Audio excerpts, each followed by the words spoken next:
For decades, Americans have grown increasingly cynical about the role of money in politics. From corporate PACs to billionaire-funded super PACs, the flood of dark money has eroded public trust in both major parties. Democrats, while often denouncing the influence of big donors on Republicans, have also relied heavily on anonymous funding networks to shape campaigns, narratives, and voter perceptions. At the core of this contradiction lies a simple truth. Both sides are willing to embrace opacity if it delivers results. The latest controversy, the Chorus Creator Incubator Program linked to the 1630 Fund, exposes just how far this influence has spread into the world of online media. In the digital age, where influencers and independent journalists have replaced television pundits as trusted political voices, the revelation that some of them may have been secretly funded to push partisan messaging is a direct blow to the credibility of the independent media ecosystem. Among the names tied to the program is David Pakman, a prominent progressive commentator known for his YouTube show. For his audience, the idea that an independent voice could be operating under a restrictive, undisclosed contract isn't just unsettling, it's a betrayal of the very independence that defines the medium.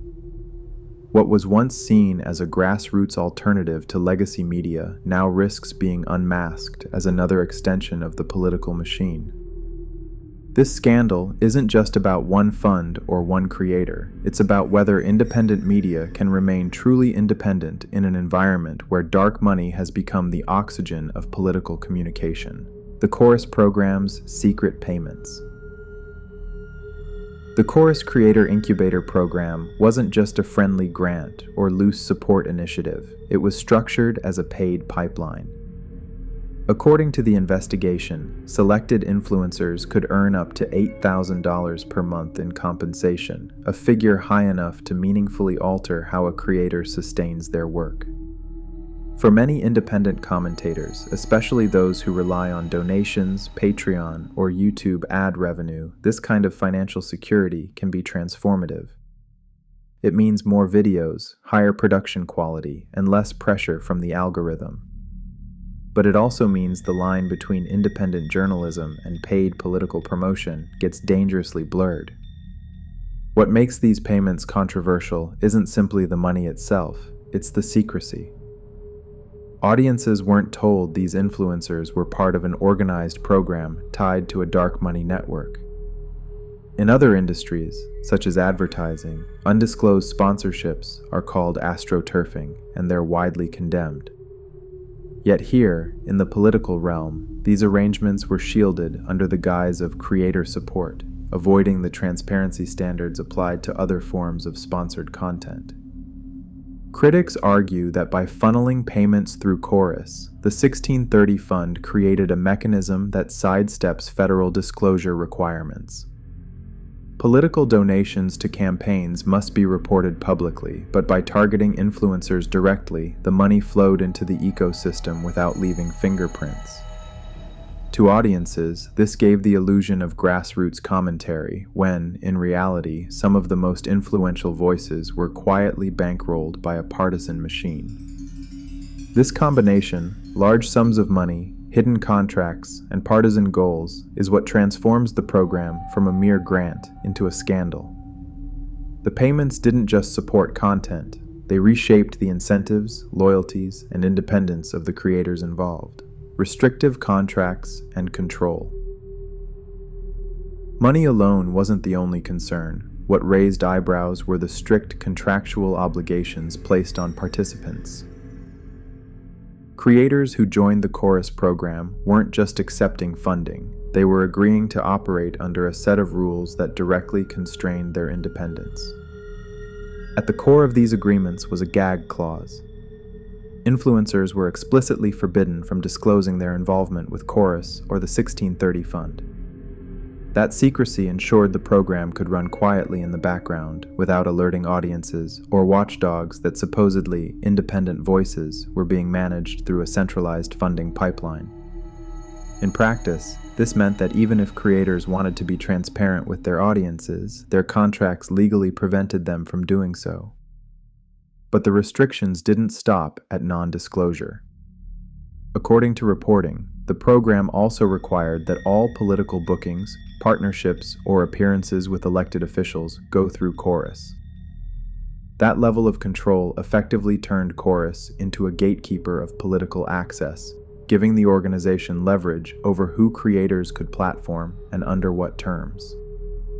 If you wanted to interview a senator, a candidate, or a party spokesperson, Chorus had the ability to shape or outright block those interactions. Such stipulations go far beyond the standard expectations of a grant or fellowship. Instead of merely funding creators, the contracts positioned Chorus as an editorial filter. Violating the agreement carried consequences, including removal from the program, an implicit threat that could keep creators in line. Even if Chorus never actively exercised this power in every case, the structure itself created an environment of self-censorship where creators might avoid controversial topics or critical perspectives out of fear of losing their financial lifeline. This element of control undermines the essence of independent media. Audiences expect commentators to call out corruption, hypocrisy, or policy failures without a political leash. By tying funding to restrictive rules and booking oversight, the Chorus program blurred the line between a creator's authentic voice and a carefully managed partisan mouthpiece.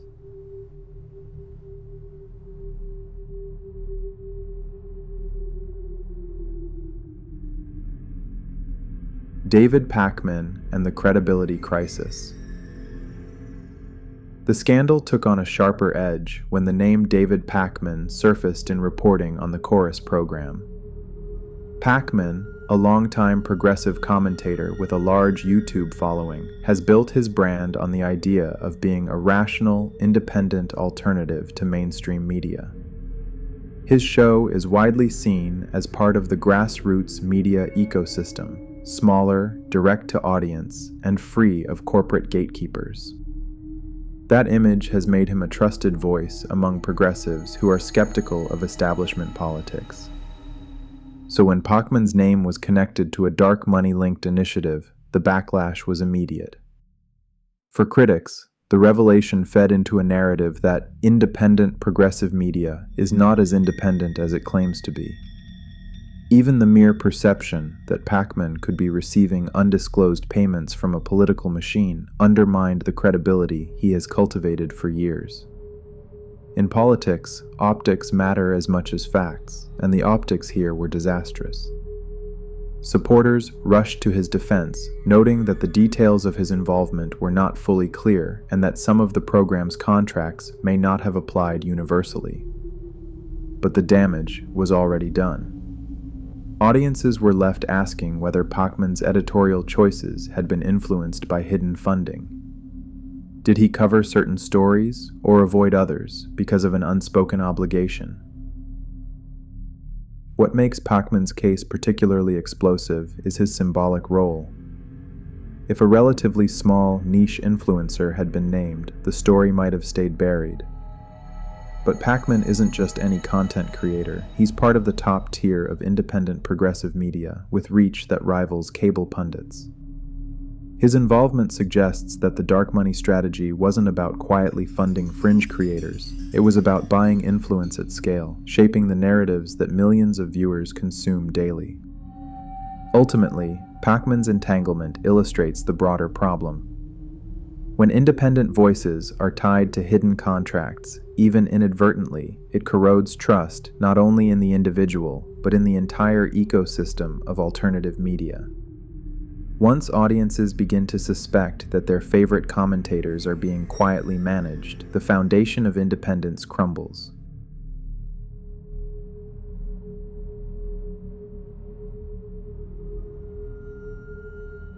The broader dark money context. The Chorus controversy doesn't exist in isolation, it's part of a much larger pattern in American politics. The 1630 Fund, which fiscally sponsored Chorus, is one of the most powerful dark money organizations. Over the past decade, it has funneled hundreds of millions of dollars into campaigns, ballot initiatives, and advocacy groups, all while shielding the identities of its donors. To critics, this makes it the liberal mirror image of conservative powerhouses like the Koch network. A massive, unaccountable machine moving money through a labyrinth of nonprofits to shape public opinion. What makes this especially contentious is the hypocrisy gap. Democrats have long condemned the role of dark money in Republican politics, warning that anonymous billionaires and corporate interests distort democracy. Yet the same mechanisms are increasingly embraced by Democratic operatives, justified under the logic of fighting fire with fire. This double standard erodes credibility. When voters hear one party rail against dark money while secretly running its own multi-million-dollar influence networks, cynicism deepens and the public trust in reform collapses. The ActBlue scandal earlier in 2025 only compounded this problem. Reports revealed that the Democratic fundraising platform had failed to adequately screen for fraudulent and even potentially foreign-linked donations, raising alarms about oversight and integrity. Combined with the revelations about Chorus, these stories paint a picture of a political movement that talks transparency but practices opacity. Beyond partisan politics, the larger issue is how dark money operates in the digital media era. In the past, political money primarily shaped TV ads, mailers, or campaign rallies. Today, the battlefield is YouTube, TikTok, podcasts, and live streams, spaces that feel intimate, grassroots, and authentic to audiences. If dark money can infiltrate these platforms undetected, then the very infrastructure of public discourse is compromised. It's no longer just campaigns and parties being influenced behind the scenes. It's the commentators millions rely on for their understanding of politics. Ultimately, the Chorus program is just one node in a sprawling ecosystem where anonymous wealth flows into both major parties. Whether it's the Koch network funding conservative think tanks or the 1630 Fund underwriting Democrat initiatives, the result is the same. A democracy where money speaks louder than people. And until systemic reforms force disclosure and accountability, scandals like Chorus will continue to erupt because they're not anomalies, they're symptoms of a diseased system.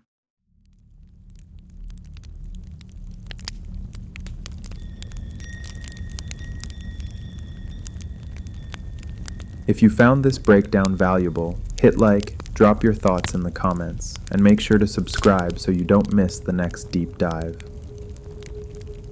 My last video about surveillance capitalism literally has 0 views as of right now. How weird. Independent media only works if we build it together, transparently. Till next time.